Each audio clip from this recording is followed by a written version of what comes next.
Oi you, it's time for another episode of Dorothy and the Dealer. Let's tune into the conversation.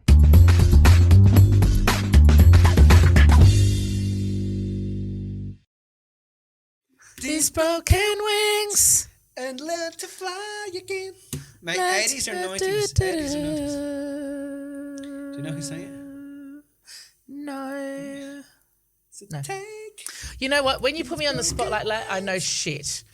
If I didn't have I missed the 80s. There was that time period where the Cars did songs. You know, there was the Cars, ABC. The 80s were such a rich musical era. Everything's all electronic now, you know. Meanwhile, I was back listening to 1927 during that time, but yeah. But 1927 yeah, were a big they were deal good. here. But you know, they were, and I agree with you. There's something happens when I go back and I've just put on 80s music and I'm like, oh, I think it was because we were growing. I think it was the time, the age we were when we were growing up. Everybody wants to rule the world.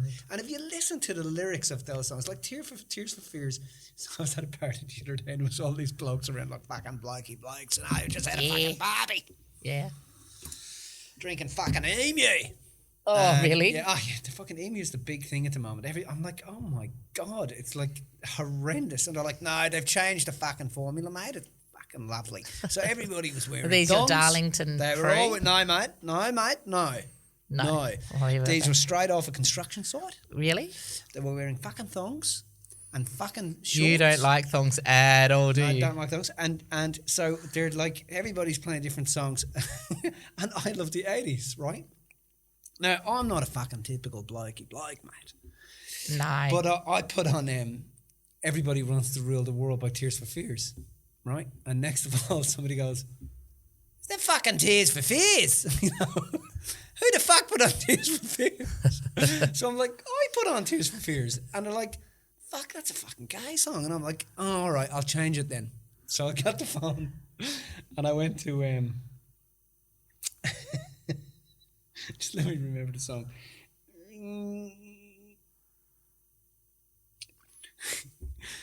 Do you really want to hurt me? Just to wind them all up. You like winding people up. I know, but they didn't find it very funny. I thought it was funny. No, you're not always that funny, you know. There, I just see that movie with Adam Sandler, you know, where your man is playing, do you really want to hurt me? And everybody's going, oh, wow. And then he goes and he gets the audience and he finishes the song. So what does he do? He plays it again. And then all you hear is, you suck! From the audience. You're insane. You like winding people up. It's one of your things. You do it on Facebook a lot. I know. I put out these posts and then people just like bite and you're just like... My brother-in-law just gets on. He's like, you know. But I just do it just to put him on to watch people. I know. That's funny. I'm mean. And I know they want me to engage in the argument, and you know, but don't you think that and shouldn't you And I'm like, oh no, I'm it's just not here the point observing. of anything I've ever told any of you fuckers. You were all sleeping. You know, even the staff are like, oh my God, Mitch thinks that, you know, Hillary Clinton's a lizard. And he's pro-Trump. And I'm like, have you not seen the message? I'm pro-choice, freedom of speech. Anyway. Anywho. So speaking of nothing. Is there any link to what we're... Speaking of the internet or YouTube, I was, you know, I'm a bit of a Dan Pena fan, you know. Dan Pena, and lots of people won't know who Dan Pena is, but he's really come to the forefront in the past 2.5 years, and he's a high performance coach. He says he's come to the forefront because he's come to the forefront for you. No. Lots of people. No. You'll who, see the people that you referred him to. No. On YouTube, if you check out, it's only in really the past 36 months. I can wind people up too. Fuck you. It's only in the past 36 months that Dan Pena has really on YouTube has overtaken I'll move the mic the way I want. Will you just get away? They're trying to get away. Stop it. Bring it closer so that people can actually hear you. This is the I will purpose take of this a mic off podcast. and I will fucking beat you to death with it. Yeah, you wouldn't be able to. No, you'd probably beat me up. Anyway, so I'm listening to Dan Pena, and like he's a high performance coach. He's called the $1 trillion man. He's been coaching for probably 30 years. and he runs this this seminar in England. Sorry, actually in Scotland, and it's at his castle that he owns. So you come to QLA, which and you have the QLA experience in the castle, and he, you know, a lot of his teachings are based on Think and Grow Rich, Napoleon Hill. Mm-hmm. And if you ever haven't listened to Think and Grow Rich, Think and Grow Rich is a great book. And, you know, Dan, when I first listened to the guy, I couldn't listen to him. I was like, this guy is so ruthless. Like, he is absolutely ruthless. But as I listened to him, and the more I listened to him, because you get kind of sucked in. Like, if I don't normally say this word, but I'm going to say it here just so people can get and understand. You know, he'll come on, and as his video comes on, once his video finishes, at the end of the video, he says, you know, he screams into the microphone, like and subscribe, cunts. I'm like, does YouTube allow him to do that? Like, is he allowed to do that? But, you know, that's how he handles it. You like people that are you like seeing people that are super authentic and don't give a fuck. He just, he like has so much money that he just doesn't. Hold on. That he doesn't give a fuck, right? But do you think it's because he's got the money that he doesn't give a fuck? No, I think it's because he has produced some of the wealthiest people on the planet. Right. Like, he has literally produced some of the wealthiest people in Western society. Well, Brian Rose, who's the founder of London Real, is one of his students, right? Well, you can follow Brian Rose's journey to meeting Dan Pena and how it all came about. Pena. And I call him Pena. And so you can meet and watch the whole journey, and it's really interesting because Pena and his wife he wanted to get on his podcast. He wanted to get into the London Real podcast. This is when Brian was really just, you know, starting to get some traction, and he took Brian out to dinner. Dan and his wife took Brian out to dinner, and when he got to dinner, at the end of the dinner, he said to him, "I'm gonna make you. I'm gonna make you." And you know, Brian was like, I just didn't like this person. He was just, I didn't like, you know, I was totally against the desire for money. I was I was very anti-establishment. But he said, I just didn't like this man. He was just everything that I hated about capitalism, and he was just a fucking awful human. But then there was another part of me that I just loved him. Like, he was the father, and Pena says this all the time, I'm the father you never wanted to fucking have. I'm the father you hated. He swears. Yeah, I had some of them. mate, relentlessly. So hold on, I'm getting to a point. Okay, yeah, I know, I was going to say. He says to me, he says then at one point, I'm emulating him now. He says at one point, I don't think you meant to have your chin on the mic, mate. I was moving it out of the way. Try to use your hand. Be professional. Anyway, he says at one point, when he walks into an audience, if I get out of this audience and you like me, I failed. Right? He's just brilliant. So when I was listening to this stuff, it was like everything he is saying is everything why he shouldn't be so successful at what he does. Everything this guy is saying should be all the things you should never do with your audience is everything. Everything he's doing. Everything he's doing with your audience. And then I started to research some of the people that have succeeded, because under his guidance. Yeah. So he was the $1 billion man, then he was the $50 billion man, then the $500 billion man. Now he's the $1 trillion man because he's created $1 trillion worth of revenue within his students over the 30 years that he's been, and he comes from California, Mexican, like ruthless, tried to kill a school teacher when he was like 8 years old and da-da-da-da-da. And QLA has been around for a very long time. The QLA seminar at the Castle has been around for a very long time, but it's becoming very public now. And he only takes about 22 people into the seminar each quarter, I think he does it. And he has this wall of fame and this wall of shame of people who have made it and people who have shamed and not followed and done the right thing. But over time, what happened was I started to really get that he just believes in people more than they believe in people. And there's a point when you get it that he stops disrespecting. Do you know what I mean? And you really, over time, once you start to see what he's doing, you can only but respect him. He's very challenging to listen to. I've had to stop listening to him because he's so challenging. He's basically saying, you are here to do bigger things. And you're a motherfucking phony if you're not doing them. And you're here to take advantage of this situation and make this place a greater place and leave this place a better world and create generational wealth. Like, you're here to fucking create generational wealth. And I was like, and he's like, because if you don't do that for your generation, they're going to starve. So therefore, you're not creating generational wealth, and the people who come after you are going to starve, and you don't take yourself seriously. And he talks like he's just brilliant, like brilliant. And I know that some people are going to get off this and start to Google this guy and check him out. Like, he's nearly 76 years old, and you can watch some of his seminars from from 30 years ago. Yeah. But his story is really interesting. But I think the point I wanted to bring up there, and the reason I wanted to start talking about this was because there's a lot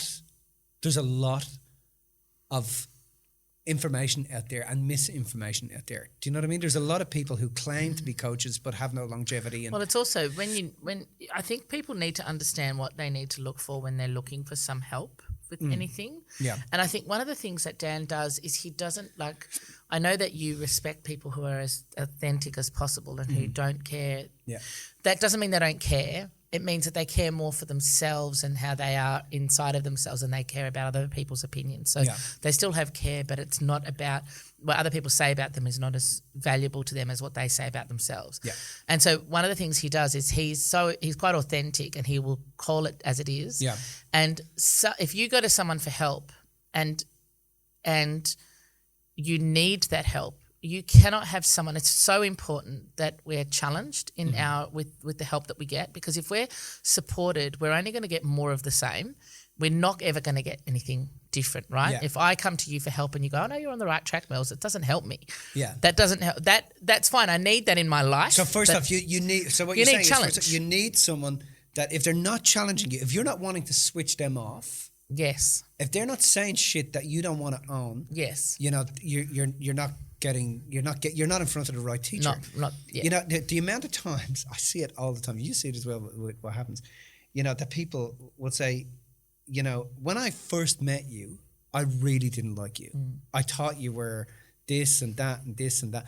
And for me personally, when that first started to happen, I found it very difficult to deal with. I was like, fuck, because I want people to like me. Mm-hmm. Do you know what I mean? Yeah. I want me, but there's a part of us wants people to like us for our like parts and dislike us for our dislike parts. But the hardest thing I've had to handle is people saying, "Thank you, I love you." Yeah, loving you for all of that. For all of that, thank you for telling me I'm a fucking asshole. Yeah. Thank you for slapping me around the head when I needed a slap around the head. Yeah. Thank you for for telling your story and not being afraid to tell your story. Yeah. But that takes time, and I think that takes experience. And so when you're looking for someone, you need to know that there's time invested. Yes. You need to know that there's experience. They need to share their story. It's got to be authentic, you know? And whatever they're talking about, because, you have to be able to rely on it. Do you know what I mean? You have to be able to rely that this person knows what they're talking about. They've done their time. Yeah, but then also, if they're just spouting what you already know, they're probably not the teacher for you. They're probably not going to be the one that's going to be able to help you to get to that next place, because one of the things that's really, really important in a coach and someone that helps you is that they have to be able to challenge you. Everyone needs support and challenge in our lives. We all need that. Yeah. But in order to move, we need to be challenged, because if we're not being challenged, we're not growing, we're not evolving. Yeah. And so Dan Pena kind of goes extreme on that. Like, he really goes extreme and just is like, because he obviously just wants to deal with the people who are serious, that are like, I can, like, you guys, if you can take this, then you're going to be able to do what it takes to get to that next level. And I mean, but he's building their self-worth. Yes. That's his key thing. Because high performance coaches, he says, my objective is to build their self-worth. Because there comes a point, right, when you get it, like you just said, that there would be coming a point where you get it, where that praise and that reprimand doesn't have that same impact, because they get... Yeah, they're able to get to that. It doesn't matter what you think of me. What you think of me. It matters what I think of me. What I think of me. And all he's done is help them to realise what they think of themselves. And get that click. Yeah. And that's not something that happens in your head. That's something that occurs in your heart and in your body. Yeah. And it's like it's an evolution of your spirit into a state of non-attachment because you're so just attached to, you know, the nature of your vision, which is something you want to get to the end of your day and know that you die and it doesn't end, so it becomes immortal. And so it's you know, so you watch him pushing people to let go of this identity, because their identity is not their identity. You know, like at one point he says that I've said this myself for years. You know, your parents fucked it up. You know. Well, we have arguments about this. Yeah, so. we do. But we do. But he said your parents fucked it up. You know, you would never want to come back here and be like your parents. You don't want your children to be like you, because you part of you didn't get it right. And now I know that what he's saying is he's getting them to the same point that we get people, which is to get them to see that in them fucking it up, they actually got it right. Do you know what I mean? They actually got it right. Because in them being that way, you actually became the person that you are. But you can only see that when you actually become the person that you are. Does that make sense? And we use all of these excuses to get in the way of that, right? We all use every reason, every excuse to get in the way of that. And this is why someone who's going to hold your hand and keep you accountable is going to keep you accountable to that. So that's another thing I think is important when you're looking to get help from someone, is that you need to have someone that's prepared to keep you accountable, that can hold your hand but not do it for you. I saw a great post the other day from one of our guys who was talking about the difference between, you know, being a coach and, you know, I can help you and I can do this and I can keep you accountable. But at the end of the day, you've got to do it for yourself. Yeah. And keeping you accountable to that's really important in a coach. And, you know, we've done a lot of work. We spend a lot of money in the business just on development, on our own development for different people at different times throughout the business, right? And we'll do that. And one of the times we called a coach and we were scouting out this particular coach to see how they would be. And you were giving them a reason, just saying, look, I've done this before, but, you know, it didn't really work for me and whatever. And this coach just ripped into you, didn't he? He didn't. What he said was, I said to him, you know, I've done some work before, and coaches have promised, and you know they didn't deliver. They didn't deliver, and you know they're all. And he said, "No, you didn't deliver. Yeah, you didn't show up. You know. Yeah. So he ripped into you. He ripped into your story about the fact that it was the coach that was supposed to do it for you, and not you. Yeah. And that was one of the best things he said, because it was like, oh, hang on a second. Yeah, you're right. Yeah. And you know, we didn't take that coach. We didn't use him because I just still didn't feel it.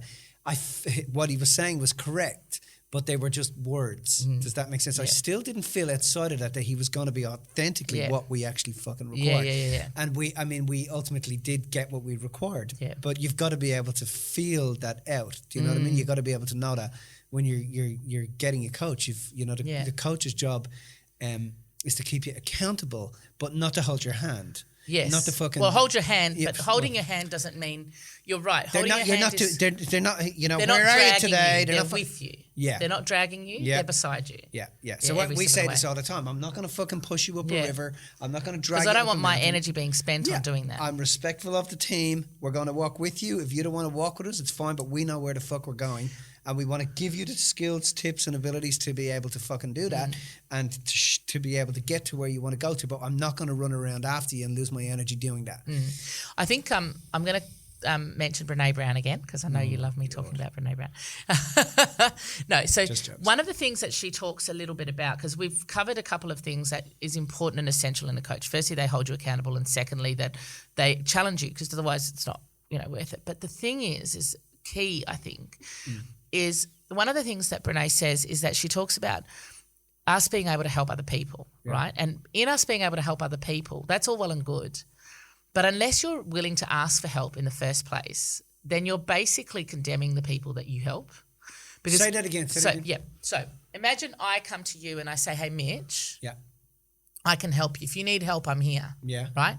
And I do that for you. But I can't say to you that I need help.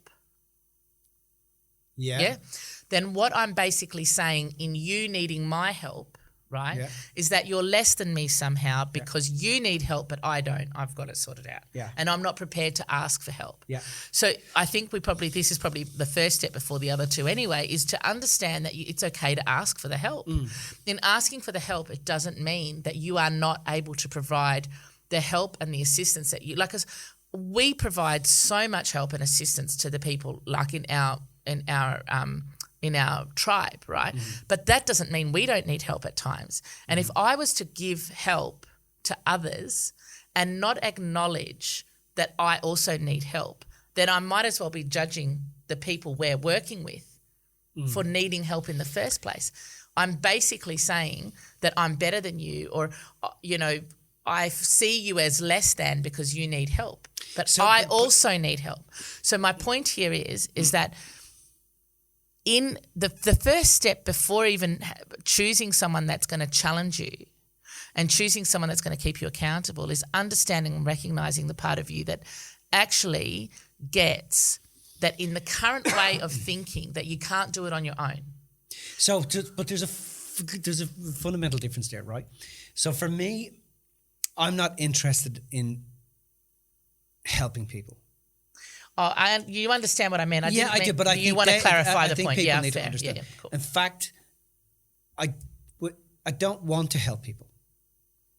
Do you know what I mean? I'm not. I get it. Go ahead. I don't. If you want fucking help, go somewhere else, because that's a trap. It's a motherfucking trap, and that's somebody walking in. Oh, I need fucking help. No. The first thing you have to get is you don't need any fucking help. You don't need help. What you have everything that you need. But sometimes people don't have that as they're walking in and asking for help. In that moment when you need help. When you're helping people, you attract a lot of help. Oh, hang on one second. So when we're helping people, as the person that is doing the helping, right? And I'm putting helping in quotation marks, right? We understand that we don't do anything. It is not us bestowing our help onto them. Yeah. It's basically saying we have something or a way of being and a way of seeing things that can be of assistance to you, and we're prepared to assist you if you're prepared to do that work for yourself, right? That's what I'm talking about, right? Yeah. And when we're asking for help, when I'm not saying, oh my God, you've got all the answers, you've got to give them to me. We're saying, I know what I know, but there's stuff I don't know that I don't know. Yeah. And I need somebody to help guide me to see it. I'm not expecting you to do it for me, but I need some guidance in to be able to see that for myself. Yeah. That's what I mean with helping. Yeah. And you know this, I know this, but to clarify, we're not doing it in the purpose of, I'm helpless. I need somebody. Because it's a predator. Because that is a very right? it's a very fine line, you right? You fucking never want to be. Because in that then you're in the position where you're really low and you're looking for someone up here to help you and to be your savior. And when that's someone that's comes fucked. and does that to you, yes, they're putting you up on a pedestal, right? Yeah. Eventually, they're going to fucking slam you into a pit. 100%. So you have to be able to go. You're speaking to the wrong human. Yes. You're in front of the right person asking the wrong question. So it's not about the helpless, because if you're doing that, you're making yourself helpless. So that's not the perspective we're coming from when we're talking about help. Yeah. You're right. That's important to clarify. What I'm talking about is understanding that in your current way of being, you there is a way of thinking or a way of being that you are not familiar with in your current loop to be able to deal with, and you're asking for some assistance. And that ability to ask for assistance and asking for help, when I'm saying the help, I'm not saying I'm begging and asking like a helpless person. I'm saying as understanding that I know what I know, but I don't know what I don't know, I'm asking. So I think there's an important point that we have to understand, that we have to be okay to ask for that. Yeah. We have to be wise enough to say, I don't get stuff. Like, I know what I know, but there's things I don't know. And, I can sit here. But can I say something else? But this gets down to fucking having a team around you, right? Yes. I'm a good delegator. I know how to delegate shit. Yeah. I don't need to know how to handle the cloud. Do you know what I mean? Like, I don't. I just can't even talk about it and know what it is. And it's like the girls are. We're going to put that up in the cloud, Mitch, or and I'm like, fine. I don't know what that is, and I don't need to know what that is. But I delegate that stuff to the people that do. But you've got to understand, you will always have to surround yourself with team members, including someone that is better in the field of what you do. Mm-hmm. So that you can get better in the field of what you do. That's why you brought me on board. But you don't pedestalize that person, and if you find yourself pedestalizing that person, I remember the first time, I spoke to Dee Martini, I was like this little boy, this giddy little boy, and, I was like, and afterwards I'm like, why the fuck did I do that? What the fuck? You know better. For fuck's sake, you know better. Do you know what I mean? And so over time, you don't pedestalize them. You meet them at the same level. Yes, 100%. That's what you're looking for when you're bringing somebody in. You're bringing somebody in that hasn't positioned themselves in that way. I'm going to give you something that you don't fucking know, and I have it, and that. You bring someone in that you feel you can work with. So, like, in terms of the business people that we work with and Evolve, we handpick those guys. We fucking handpick them. We want their success as much as they want their success. We don't go, we're interviewing them to see, are they teachable? Are they going to be able to do what we're telling them to do to get to where they want to get to? We also know when and let them know there's a time we will release you and you'll be able to go and do other things. And there's going to be times when you will want to let go of us and move off into another direction that's going to get you even further than the place we're able to get you. So we're able to, a good coach is able to acknowledge that they can only get you so far. You see this in the boxing ranks and da-da-da-da-da. A good coach knows that they can't provide everything. A good coach also sees their own gaps and provides and fills their gaps, and that's where they look to educate themselves. Where's my gaps? How do I educate myself in those gaps so I can deliver better content and better systems that are going to get the person to where they need to get to? Do you know what I mean? Yeah. So getting back to the guy, the reason I didn't hire that was because there was a bit of that going on. That, like, I'm going to do something that you don't have. Do you know what I mean? I get that. 100%. So then the next thing I was going to say was that it's also important then that we choose people, and because I think some people kind of get in and do things without understanding that they actually have to do stuff, that they've got to actually take action. Do you know what I mean? And they think that something's just going to fall out of the sky and someone else is going to coach them. It's going to be fine. But as a result of that, you actually need to choose somebody, and you need to know who to pick, and you need to know who's the right person. And the way that you know that is people who are living their values, because at the end of the day, you want to be living your values. That's the whole purpose, right? Yeah. You want to be on purpose, and you want to be living your values. And you're not going to be able to do that unless you're surrounding yourself by people who are doing the same thing, whether they're helping you and holding your hand and keeping you accountable as a coach, or whether they're a part of the team that you're delegating to. Mm-hmm. Because the team that you're delegating to, it doesn't mean that they're doing a lesser job than you. They're doing a job that is high in value to them. And it, like, for example, I delegate all of the property subdivision stuff to Matt. Mm-hmm. And I do that, and I have had opportunities over the years to do it with many people, but Matt resonated with me. And the reason he resonated with me is because he is so inspired and he's so authentic when it comes to that. Yeah. And when it comes to that, I feel like he will tell me if it's good or if it's not good. Well, he has he has what's called ramification thinking. Yeah. Yeah. He understands the ramifications of saying the wrong thing or getting it wrong because people are investing a lot of money in their future. But then not just that, you can see that he loves it. You can see that when he talks about it, it inspires him. And for me, I want to make money from that, but it really doesn't inspire me to go and figure out codes and how this talk to Watercorp and doing all the things that he has to do. And I'm like, I'd rather be just writing out the checks and signing the things you need me to sign, and you go and do that. And I'm delegating that to him. Mm-hmm. But that's not me giving it down to him. It's him having, that's his highest priority. So I'm best off like giving that to someone who is the highest priority. So you've got to find when you're looking for assistance in that respect, you've got to find people that are doing what they love as well, because when they're doing what they love, they're going to be inspired to do that with you and alongside you. You know, and I think one of the most difficult things sometimes is for us to take action in a new way than we're used to. Yeah. Like something like, you know, the state of events of the world at the moment with the whole COVID situation and everything that happened with that, it really forced people to take a new turn, to shift and to look at things, right? But you can ask yourself, if that hadn't have happened, would anyone have shifted? Like we created new things as a result of this situation because we weren't doing seminars.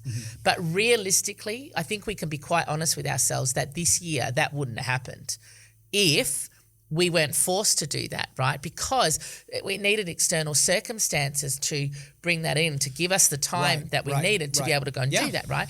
So that's all well and good. But if you want to be, you've got to be able to do that. And I mean, we've been able to evolve over the years for different reasons and for different things. But in terms of this particular moment, we wouldn't have been able to do that in the situation. We needed those external circumstances. So it takes a lot to be able to go, right, we're going to stop. We're going to actually take some action. We're going to look at things differently. We're going to make a choice. And remember, you and I sat down at the beginning of this year, or was it at the end of last year? And I said to you, this year is going to be different to every other year because we're going to do this, and this, remember? Yeah. And the reason we said that was because we realised that we had to be in charge of that. Now, the way that it happened was different to how we expected it to happen, but we were aware that it was time for it to happen. I think it's important to say there that the way in which everything has happened is absolutely perfect. Oh, 100%. And you will, the perfection is in the perception of imperfection. Yeah. That if you didn't see things as imperfect, you wouldn't stand up and, you know, people are standing up and fighting and then realizing, fucking, what am I fighting against? The only thing I can do is actually do what I love. And they're sent home to do what they love and to connect with their families and, you know, think about the future. And but everybody was asking for this transformation anyway. And so it's I agree. It's like you have to fall in love with the things that you want to do, and life sets you up that way, and everything that's happening in the world at the moment is absolutely spot on. Yeah, absolutely. So let's summarize, right? Yeah. So for people looking for help, and when we talk about help, we're talking about assistance and talking about being able to do stuff that they don't feel comfortable and they're not feeling skilled enough to be able to do, and they need a little bit of assistance with that. They're not at a point of being helpless. First, you've got to understand that you do need that you don't know everything, and that's okay. Yep. You've got to find someone that challenges you, because if you don't find someone that challenges you, screwed. You've got to find someone that you've got to live in your own values. I don't know if we covered that, but it's really important that we're living in our own values, because when we're living in our own values, we get to delegate the things that are less important. We did cover it, sorry. Yep. Then we also have to find someone that loves what they do and that is inspiring and that can assist you by lighting the way, kind of thing, and not because they feel like they have to. And before we finish up, I just want to say something. When you were coaching, when you were doing one-on-ones years and years ago, which is how we met, like at the beginning, you were very, very good at all of that. Because I know, as much as you look up to someone like the Peñas of the world and other people like that, that was how you were for me. Right, Because I was so stuck in my story that when I came to see you, you didn't spend very much time with me. I felt like in some ways you didn't care, right? But it wasn't that you didn't care. It was that I feel like looking back on it, you weren't attached. Yeah. You cared enough to say what you needed to say, but it was up to me whether I did it or not. Yeah. Whether, you know, so you weren't attached to it. And for me, that was everything I needed. Yeah. So because I needed the challenge, I needed to be able to look at things differently, and I needed someone not to let me wallow in it and just to be able to be straight down the line with it. Yeah. So, I just thought that it was important to say that, because I think that perhaps sometimes you think that other people do that, and maybe he does do it on a large scale, but you did it on a scale that was important to me. And I know the people that we worked with when we back in those days, it was many, many years ago. It was like many years ago. 17, 18 years ago now that was happening. But yeah. Thank you for that. It was a lovely thing to say. If you found this information inspiring, make sure you subscribe and tune in to the next Dorothy and the Dealer podcast.